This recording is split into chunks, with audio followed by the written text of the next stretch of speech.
What is the most corrupt thing you've ever experienced? M's guy, in the days before the internet. I got fired by a private ambulance company for using the wrong pen to fill out Medicaid forms after a run. I used a ballpoint instead of the soft tip flare pens and was immediately sacked by the owner. A few years later, I found out he was imprisoned for Medicaid fraud. Turns out the soft tip pens he provided didn't go through all the carbon copies on the forms. And he was changing the bottom sheet to show more miles and services for each ambulance run, before sending them to the state. The day I used the ballpoint was for a very long ride. And cost him a lot of fraudulent money. That's why he was so infuriated. I won't go into details. But I work for a municipality as a fairly low-level employee.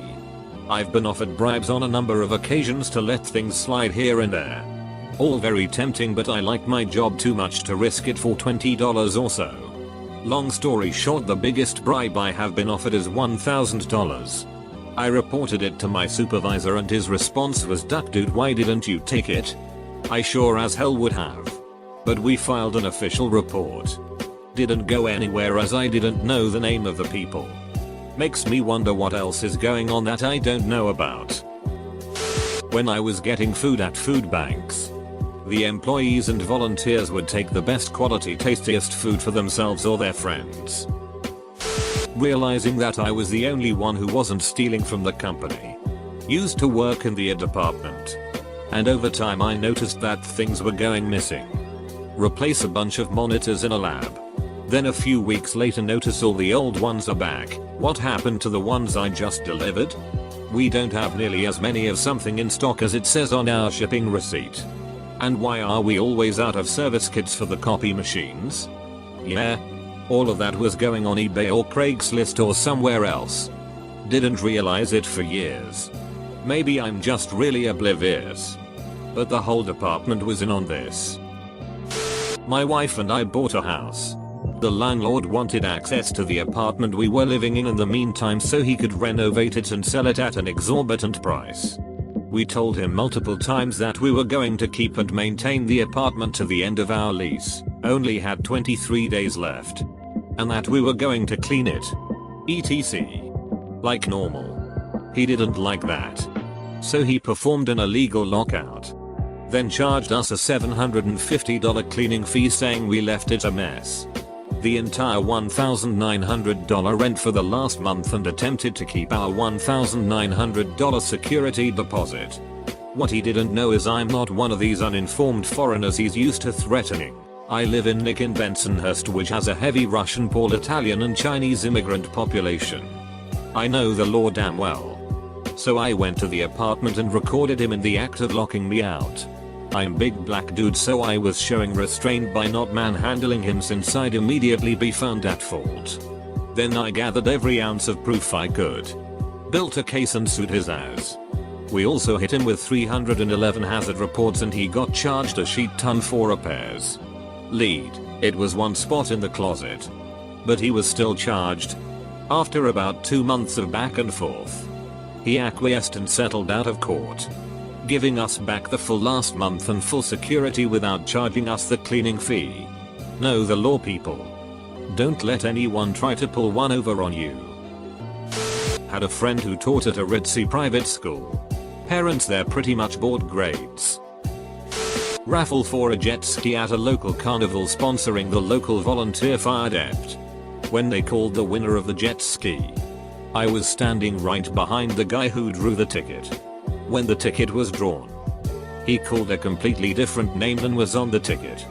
Winner was a close friend of the fire chief.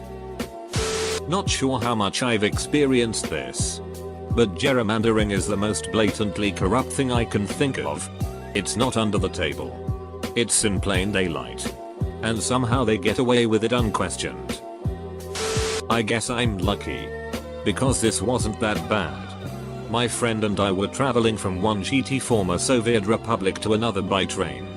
We noticed that a more direct route would save us money, but involved travel through a third country for which we had no visas. It's only trouble if we get caught. We decided. We got caught checking tickets and passports. The kid in the sheety polyester uniform and crooked hat spotted the missing visas immediately. He said problem. Big problem, and took our passports away. Time passed. After a while, the kid returned with his boss, an older version of himself in the same uniform, but nearly passed out drunk and smeared with grease. He slumped against the door, his eyes alternately swiveling and closing, as Nabadajavasadakistan rattled by the train windows. I think I tried to make my case that we had made an honest mistake. Finally, my traveling companion opened her wallet and pulled out the entire sheaf of soft currency she'd forgotten to convert, and literally slammed the wad into Lieutenant Borovica's gut. He ducked off. Junior gave us our passports back and may have given us a warning. Sad thing was, they could only spend that soft currency in the country we were just coming from, which they were not citizens of. I hope they found a way to have a good time with it. I attended a very small, very religious middle school for about 9 years, and was ruthlessly bullied for the final 3. I was singled out by one girl who would constantly insult my hair, skin color, family, and anything I made the mistake of admitting I enjoyed. She even went as far as saying that the only way my mother was able to afford to send me to school was by being a whore. I was 12 at the time. I didn't even know what a whore was. I told my teachers and the principal, who said they would assess the situation and help out, which did a whole load of jack shit. They would stand next to our table at lunch, and when the bully, obviously, didn't say anything to me, would tell me she seemed polite to you today. I didn't hear anything wrong. I was even encouraged to invite her to my goddamn birthday party. Anyway, this all culminated at graduation, where my bully was awarded a special diploma and a scholarship to equally religious private high school for exemplifying what it means to be a good Christian. I later learned that her family donated a large chunk of money to the school to help keep it running, which is definitely why everyone turned a blind eye to how horrible she was. I used to work for a global pharmaceuticals company. My boss was a mid-level manager, making pretty good money, low 6 figures. And this was 25 years ago. It wasn't enough, though. We had a company contracted to build some software for us. Somehow, they were paid about $4 million and never delivered working software. Every time we questioned this, we were blocked by the boss. It turns out that he was a silent partner in the software company. When he jumped ship, they promoted him to a manager position in another country. His successor immediately terminated the contract with the software company. Within 24 hours, the company was dissolved and all records disappeared. My ex-boss worked there for a few more years, until it was clear that he was still lining his pockets with company money. He was then given the opportunity to pursue his career outside of the organization. Sometimes, white-collar crime does pay pretty ducking well. Was at a polling place in a school where as a project in college we were doing a student voting project, letting elementary kids cast a vote for president. At this school the kids were voting at booths near where the actual voters were voting. It was pretty dead at the time I was there until this one woman comes in with a stack of voter registration cards. She hugged the poll workers and they laughed it up. She then voted for at least 6 people who were not present to cast their own vote. She signed their name on the registrar and everything. Went back and forth from the registrar to the booth each time to cast a new ballot under someone else's name. As this was playing out I walked over to the election judge and in a nice way asked WTF. He told me, oh, it's okay. We know her and most of those are her family members. I went outside, dialed 411 on my cell phone. Smartphones were not a thing then, and got a hold of the county elections department and they said they'd look into it. About 10 minutes later the election judge got a call on his flip phone and said exactly what he said to me and then hung up. Nothing ever came of it. And the more people I told, the more people kept replying, well, if she knew the people then it's okay. I worked at a small photography bar scenes when I was 18. The owner and her sister were shady with everything. We didn't have real tickets, just random pre-printed papers that we filled manually. Neither me or the other girl working there had a contract. It was the first years of the economical crisis in Spain. So most people stuck with whatever job you could get. Anyway, I was going through old company emails in a really slow day to entertain myself. I started to see weird emails from an attorney about a lost trial. I went through the mails until I found the first one and read them chronologically. Seems like the owner had been using that email for personal sheet back in time. And she ducking tried to fake a robbery in her house. They set it up as if someone had broke into the house via the garage. And they were found guilty of faking it as the door was forced from the inside. So corrupt and dumb, I would say. My rapist was considered to have a strong testimony because he took a polygraph test. He was also allowed to go to vacation in Hawaii before being brought in. Thanks, Ohio. I was working for the government and lots of people would take half days off and still get paid for the whole day.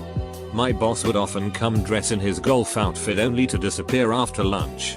One day we had a small emergency and the big boss realized that I was the only one there and I couldn't do anything because I didn't have access to the computers. Smaller boss had to come back, still wearing his golf attire, to help. Of course nothing happened to him. Still in the government. The boss retired early and then got hired as a consultant for a private firm that he had coincidentally given contracts through the years. So he came back working for the same place but now getting paid in double. Had a restaurant I own broken into. The cops told me that because I didn't have a security alarm permit, they wouldn't be even coming. I went on the city website to find that the security alarm permit is just you enter your store address and phone number and you pay $150 a year. A construction company I worked for, buy a ton of extra material. Bill the customer all of it, showing the receipts. Return the massive amount of extra. Cover it up with fraudulent bookkeeping. Every job. Every time. As for personally witnessed, it's fairly tame I suppose. I worked for a company that built machine parts and certain parts were plastic but they could be upgraded to their urethane equivalents for a pretty substantial upcharge. We always made these parts with plastic regardless of what the customers ordered. Bought insulin in America. Police officers blocking my way until I gave them money. In Egypt.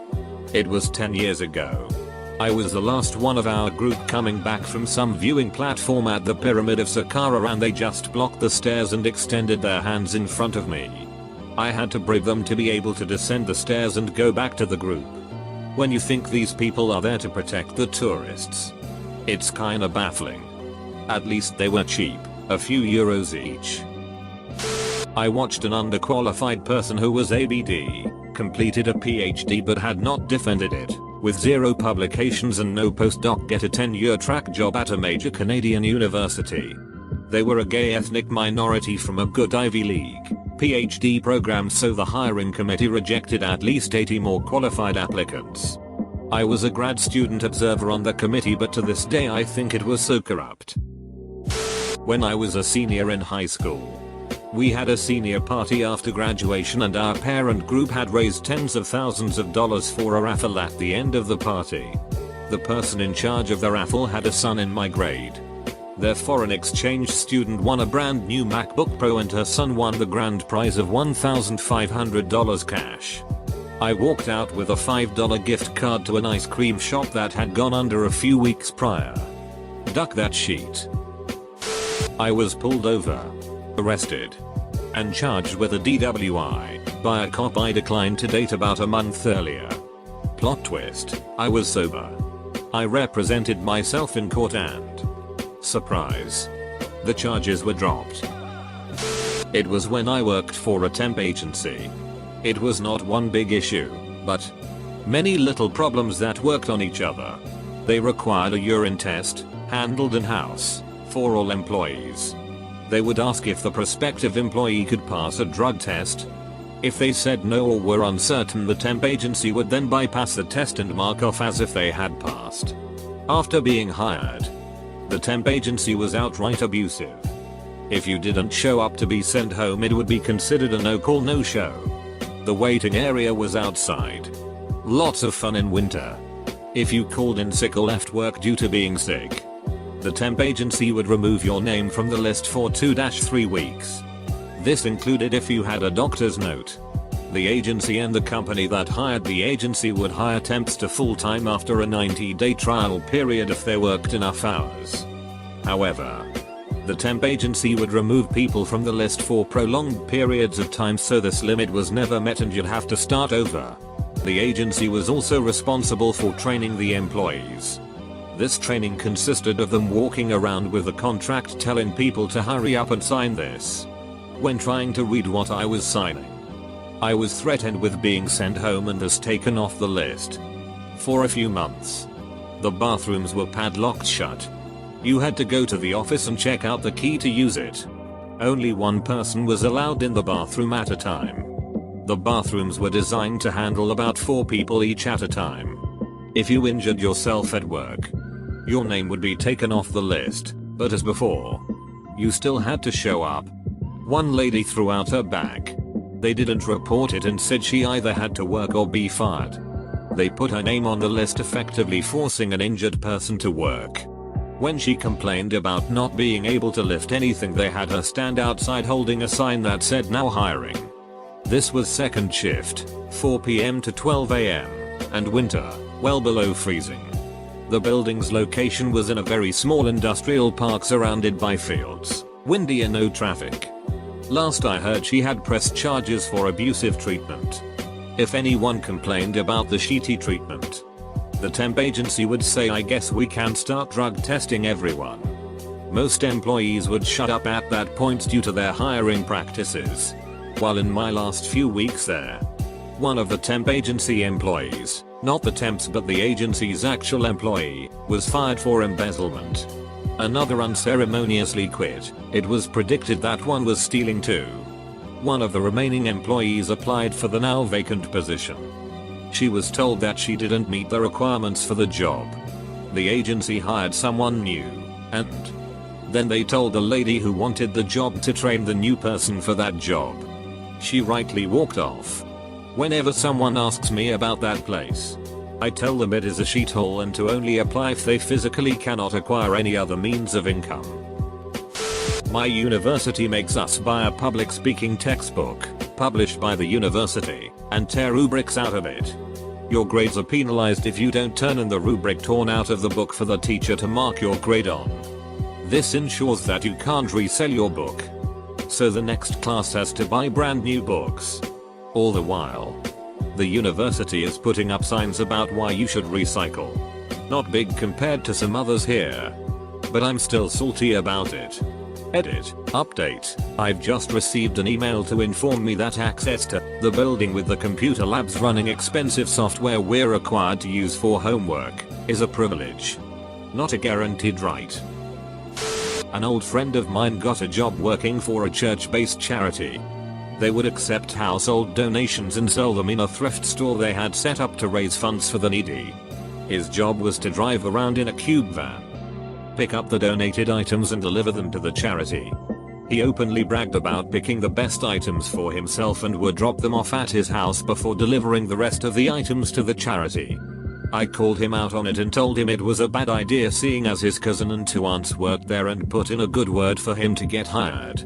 That's when he told me that they've been doing the same thing for years. He told me his aunts wouldn't even keep most what they stole. Rather, they would sell the items at garage sales, and that it was okay because that's how they make their money. To make matters worse, they were paid in cash so they could keep collecting welfare. Pure trash, and needless to say, I have nothing to do with them anymore.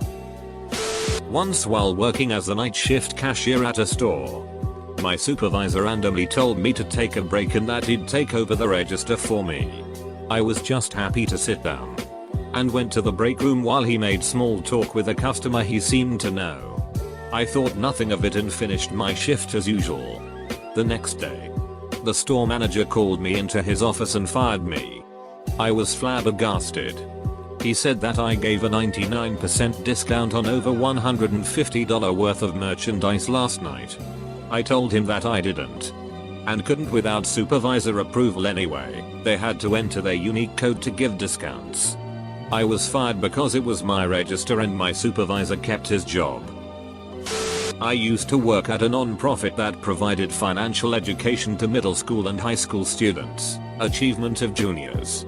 The VP, my direct supervisor, was using money from our sponsors, the city schools and No Child Left Behind, to pay for his girlfriend's apartment that was around the corner from our office. Somehow he was altering our records so that no one would notice.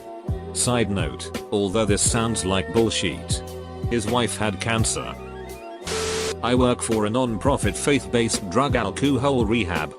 Turns out that in 2018 our founder and president CEO was skimming money from the company to, among other things, buy clothes and jewelry for his girlfriend. His wife must have been pissed when she found out. He had also ostensibly been clean for the better part of 30 years but was also getting high. And he's an ordained minister with his own church. I was assaulted, threatened with death, and physically and emotionally harmed by another person. The court found him guilty and ordered him to pay €750 to the state and €10 to me. That didn't even begin to cover the costs of gas spent as a result of the attack.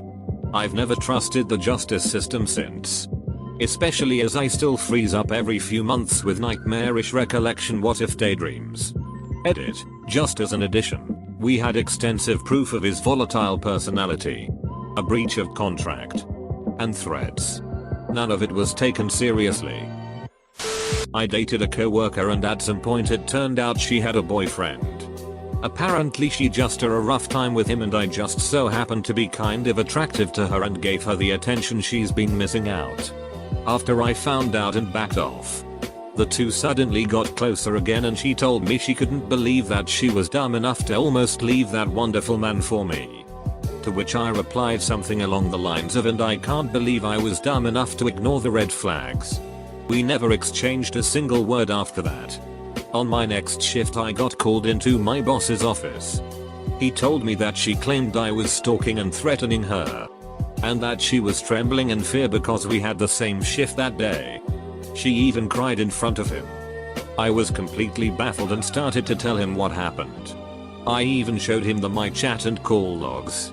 He actually believed me, but still had to fire me since she was working full-time for about 1.5 years, while I've only worked there for 3 months, and in part-time. Economically, keeping her was the right thing to do, but morally, yuck. I considered suing her for those claims, but in the end I didn't.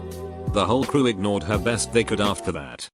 Karma, I guess.